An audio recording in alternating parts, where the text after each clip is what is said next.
Kahrolsun İsrail!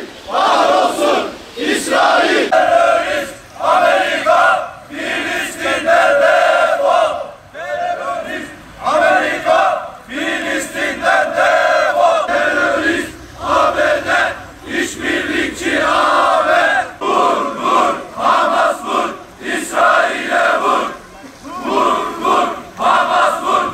İsrail'e vur! Filistin'de mücadele edenler ile Filistin'e destek verenlerin ortak bir özelliği vardır.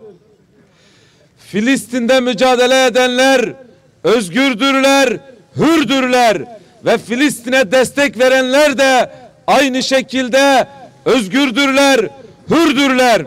Ve bugün Filistin'e destek vermeyenler bir şekil zincirlerle Siyonizmin kölesidirler. Bu meydanda da bunu bildirmiş olayım.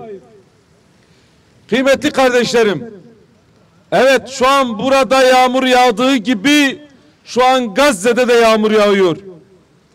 Ve şu an onlar çoğuları çadırlarda kalıyorlar. Evleri yıkılmış, binaları yıkılmış, hatta şahit olduğunuz görüntüler var.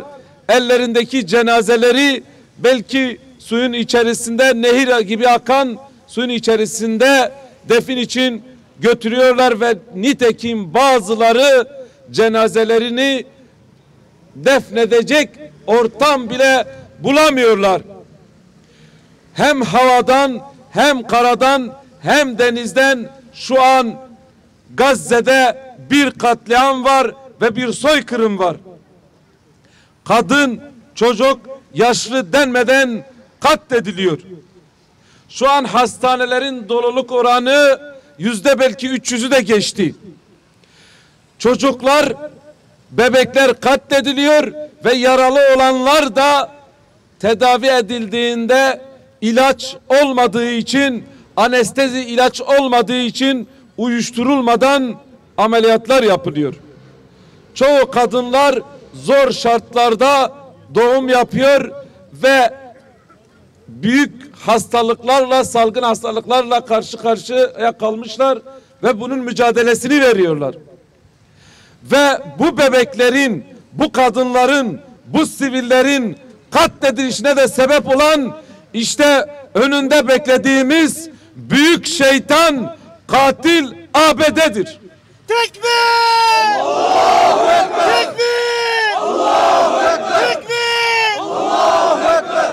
İnsani ateşkese hayır diyen bu bebek katili ABD'dir. Bugün bahsettiğimiz bu soykırımların bir müsebbibi de, bir yardakçısı da bu ABD'dir. Bu büyük şeytandır ve bunlar yıllardır kendini süslü kelimelerle, güzellemelerle kendini toplumda güzel göstermeye çalıştılar. Birleşmiş Milletler'miş, uluslararası hukukmuş, insan haklarıymış, kadın haklarıymış. Bunların tüm sahtekarlığını Gazze'deki mücahit kardeşlerimiz onların bu sahtekar maskesini yere düşürdü. Ve evet kardeşlerim, Siyonizm bugüne kadar kendini hep güçlü olarak gösteriyordu. Ve kendini güçlü gösterdiğinden dolayı bugün tüm dünya onların soykırımlarına sessiz kaldı.